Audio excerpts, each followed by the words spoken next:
Hey, what's up YouTube? Luke the window cleaner. Reanna. Hi. We got snowed out. It's technically the end of our day, but you're going to see this in the beginning of the video. We just wanted to show you how nothing really goes as planned necessarily, especially with the weather. It's kind of unpredictable. So watch what we just did.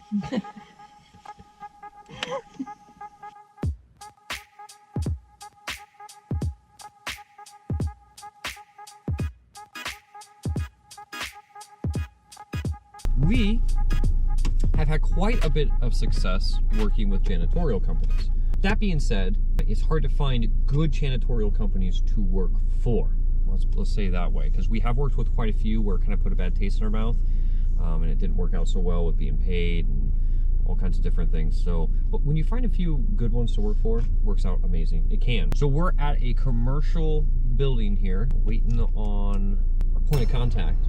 Care Bear. AKA Care Bear. Side note, the cracking's began. I got Gosh. a frame got me today. It's starting to snow poquito. Is that little? I'm not even going to tell you the price because you guys will be like, I would do that for $1 million. No, it'll be... You're too cheap. You're way too expensive. I would do that for 15 times the amount you did it for. And it would take me 45 minutes. Oh, you guys aim for $100 per man hour? I aim for $199 per man hour. Really, that's awesome. I mean, if you guys are making $500 per man hour, that's great. good. Yeah, awesome. If we're happy making 100 plus, leave us alone. Also, you have to consider the area you live in. And also, you should consider the volume that you want. Because at $200 per man hour, if that's what you're charging, I'm sure you're landing 90% of your quotes. but in our experience, at that rate, you're probably, I would assume that you're not landing much more than, I'd say, 30 to 40% of your quotes. We like to stay in that 70% range. We were just talking to Jordy from the Window Cleanse about this. We like to stay in that 70% range. We think that that's the sweet spot.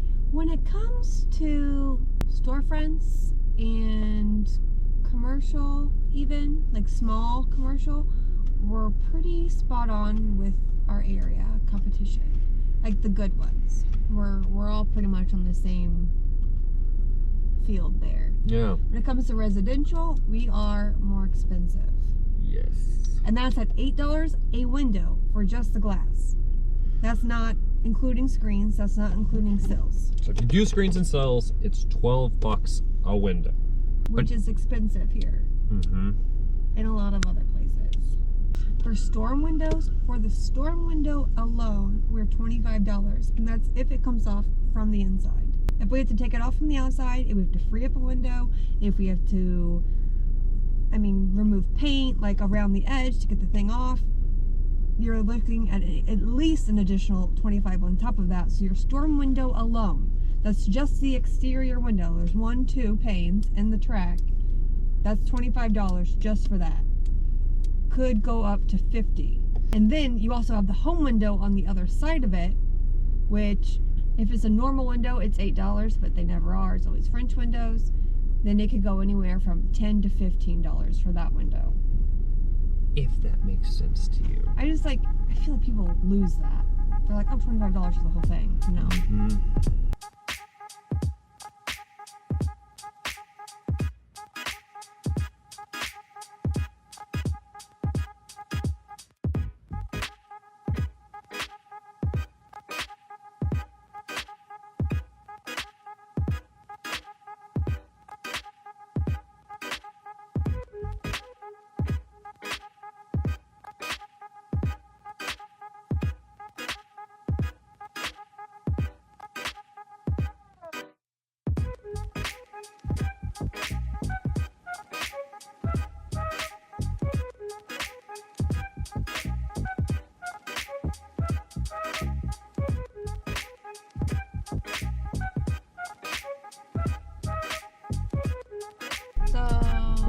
10:14.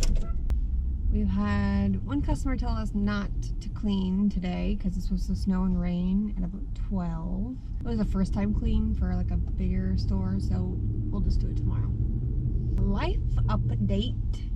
So we put an offer in on a home and it was accepted, and we went under contract with them, and then we had an inspection, which you do when you purchase a home, and we met the love of our lives. Rodman. That's not his name. Rodman. But his first name is Rod. With Zoned 0 inspections. If you're in the Kansas City area, highly suggest him. He's amazing. He was really thorough and detailed with us. And like one of the first things he noticed that we didn't notice, because we only saw the house once, but we knew it was going to go fast, so we put an offer in, is he just pulled back some flashing on the exterior of the home, and there was wood rot all underneath this house.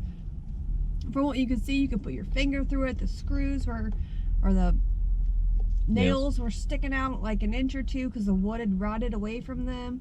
It was just bad news. So right there, Luke and I are like, no, like we understood that there was gonna be some cosmetic things like new siding, some updating in the house, but like when it comes to like wood rot and how far it goes, you couldn't even tell how far it went back because the foundation, it was a ranch home, so it was, you couldn't even see, you know, how far back it went. So we pretty much decided right there, like that was too much. 3 hours later, he had like a whole nother list, like a huge list. He actually took us to the home, showed us everything wrong with it. It was amazing. And there were detrimental things, because it wasn't even that, you know, in the disclosure of the home, it said no termites, no, you know, it said all these things, but it didn't say anything because there was obviously some repair to the foundation. The foundation, we were going to have a structural engineer come look at it. Like, it was bowing, you could tell in the basement because it was a finished basement. And again, one thing we didn't catch when we got to see it was that the wall was bowed out, and you could just look at it and tell if you got really up close. He took a level to it. It was an obvious difference. So all these things start piling up. so we walk away from it, and then sure enough, the seller accuses this guy of scaring us away from the home and starts saying that these things aren't real. Like, no, there's minimal wood rot, or no, there's nothing wrong with the foundation. Anyways, and it's just like, it's really crappy to see that someone does such a great and thorough job, and then someone's like, Nope, he's lying. He's doing a bad job. and of course the seller would say that, but it's just like, just sucks, because we take pride in what we do, and I just feel like when people come at you and say, hey, you're doing a really bad job, when you know you're doing the very best you possibly can, and it is a quality job, it really hurts. And so we kind of stood up for him. We called him and told him we absolutely will be using them again, and we really appreciate his services. And we're even replying to like this thread, because they're kind of like trying to dispute this inspection, and it's like, no way, man, that guy's tip top. Like, he knows what he's doing, he knows what he's talking about. Obviously the seller is at fault here. If you want to talk. So Luke and I were running into this problem where we would drive by like storefronts and say they're not here yet, or they're still under construction, and leaving a door hanger didn't seem to really be working. And say like we go do a quote for someone and they're not home, but they want to know that you were there. So I thought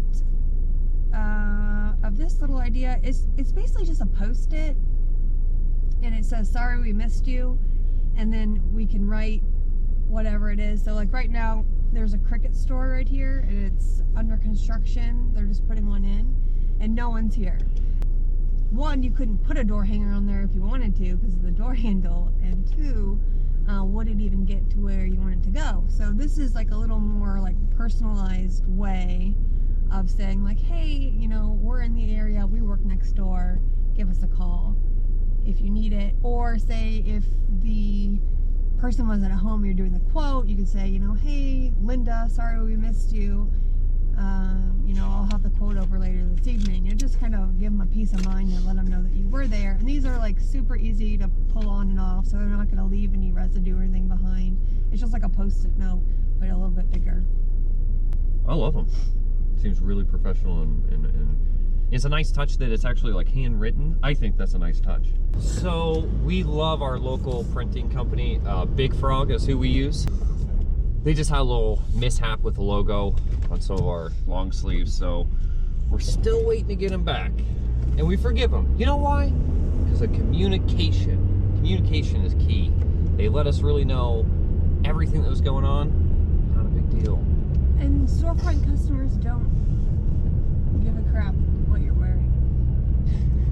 Let's be honest, I don't know if residential companies even care about the logo. We've got compliments from residential people. Like, oh, you guys, you know, in your uniforms and this and that. We've got comments there. Storefronts, they don't. They do not care. We can wear sweatpants. Also, I don't know if you guys have noticed, but I've been back to wearing my brace on my arm. I don't think I've really talked about this in any videos. I've been battling with tennis elbow since last October. It hit me really, really bad right before we went on our Mormon trip. I mean, it got to where I was like, I don't think I can clean windows. Like, it was hurting so bad. So I dealt with it for a whole year wearing braces. I dealt with it for a whole year with wearing braces. Finally, we were cleaning a home in the spring, and one of our clients saw the brace, and she was like, do you have tennis elbow? And I was like, yeah, something awful. And she said, well, why don't you go check out True Move? And they do dry needling. And I was like, what is dry needling? This sounds like that. But I've never really bought into, not even bought into, I just don't do the whole doctor thing. Yeah, doctor or chiropractor or the acupuncture. Anyways, I am now like BFFs with my personal physical therapist, Ethan. The procedure is pretty cool. They take acupuncture needles, they'll stick it and really dig around in that muscle, and then they electrocute it. It hurt, but instant results. As soon as you're done, the pain is completely gone away. It just feels like maybe you did a good workout on your arm, and the pain is gone. So it's like shocking the muscle into realizing that it needs to heal itself. Is that correct? I believe so, and I think that's why when he finds the damaged or the inflamed muscle, he digs around at it too. Like, he doesn't just stick it, he digs at it. It sounds pretty painful, but I'm telling you, instant results. And after 2 sessions, it was gone. And he told me, you have to do your stretches, and you have to probably go through, it could be even 5 sessions to really get rid of this. And I only went through 2, never did any of my stretches, and we had an employee quit, and it just like, we just went in this, you know, crazy busy period, so I stopped going. So anyways, it came back. Long story short, I'm gonna go see Ethan next week. But if you suffer from tennis elbow, I highly recommend you checking out dry needling. It's not really popular, but check it out. Google it. The lady who we heard it from, she was having problems in her hips. So really, I mean, they said it could take care of problems in my back. So yeah. Very effective and very affordable. That's what blew me away. This sounds like a paid ad. Obviously, the doctor's office is not an affiliate of ours, but it blew me away how affordable it was. My initial consultation without insurance was $90, and every session from there on is only 35 bucks. And it's so fast. It takes 15 minutes per session. I can't wait to go have Ethan stick needles in my damaged muscle next week. Shock me.